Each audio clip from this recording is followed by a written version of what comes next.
Hi, it's a little quick video here to talk about organizing your time in this online course.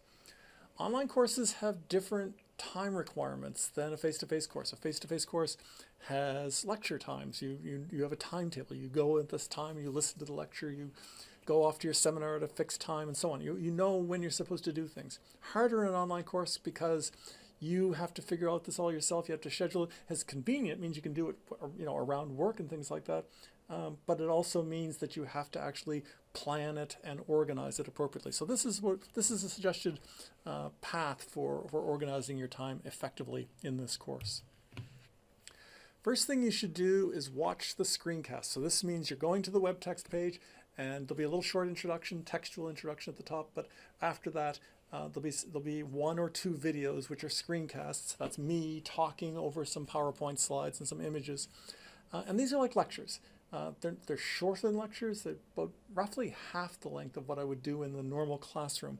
But you have the advantage here of yourself being able to pause the video, look at the images, certainly take some good notes. You should be taking notes from these, both because they'll help you think about the bigger picture and how to write those essays in the course, but also because on the exam, this material is the material that I'll be drawing on for the exam. So these are very important both in establishing a way to think about the big story, but also to get yourself going for the exam and thinking about how to tell the big story of Canadian colonial history when you get there. Related, but different, is that you should then read the textbook. Now this is the online BC open textbook by John Belshaw. You're not reading all of it, you're only reading sections of it, and in the web text I tell you which sections to read. And this is really useful in a number of ways. One, in the same way as the screencasts, it sets you up in a general way, but it can offer more information because I can only say so much in 20 minutes, whereas the textbook has a lot more words, even in the limited sections. So you get more context, but you also see it being told by a different person, which in this course, where we're focusing on historiography and authors' viewpoints, that's a useful little guide. You see somebody from British Columbia, John Belshaw, talking about this for a British Columbia audience, and you see somebody from Eastern Canada talking about it and giving a kind of focus on an Eastern Canadian perspective. Now, in Canadian history, the Eastern focus certainly has an awful lot to recommend it because most of the history in terms of colonization, that's where it takes place up until the 18th century anyhow, even into the 19th century for that matter. But certainly there's still lots to be said from that Western perspective, and Belshaw milks that. So again, you can get a slightly different sense of that. We don't change the fundamental story, but certainly the things we choose to emphasize are slightly different. So these first two elements are about context and the general picture, and they're kind of setting you up for to then begin to think about more particular issues, and that's what we do in the forum discussions. The forum discussions are set up also with some videos, and we're calling these on-location videos, and there's two of them for each module. One is me, someplace, a couple in Nova Scotia, most of them here in Ontario, and they're locations that are somehow relevant to the discussion in the module that week, in the forum discussion that week.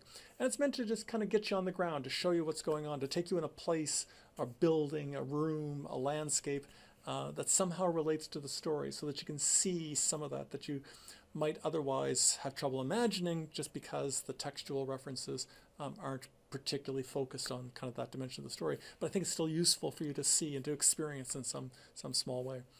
The second part is again me, but this time in conversation with Julia Forsyth from Brock's Center for Pedagogical Innovation. Now Julia's, as her title suggests, she's not an historian, but she's a history buff and very smart person, and she's been following the Visions text with us, and she has lots of interesting questions to raise about them from a learning perspective. What are the kinds of information that would be helpful to her, and therefore to you, to begin to think about these issues, the more particular issues that are being raised in the Vision textbook. And so that's kind of, again, a useful setup for you to go to the readings, which is what you should then do. You should then go to the Visions textbook, go to the relevant chapter, whatever, and again, your web text tells you which chapter to go to. Read the secondary documents. In the spring course, we're only reading the secondary documents.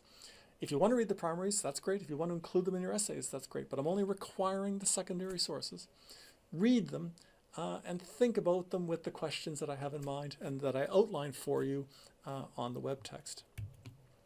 And then finally, that takes you to the forum. And the forum really is the heart of the course. It's where you'll discuss the historians, you'll discuss the topics that they're talking about, you'll try to frame and evaluate their arguments, to talk about the evidence that they're putting forth, and to think about the larger story of how these fit into the larger story of Canadian colonial history.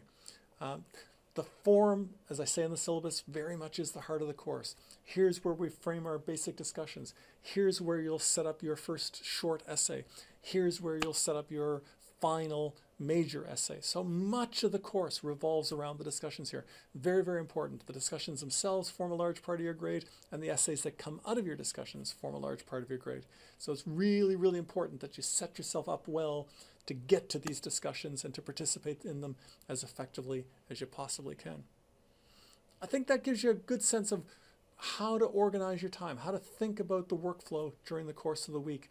And I think if you follow this method, I think if you follow this order for approaching the texts, I think you'll have good success in the discussions and in the forums, or at least you'll set yourself up as best as possible for that. See you in the forums. Take care. Bye-bye.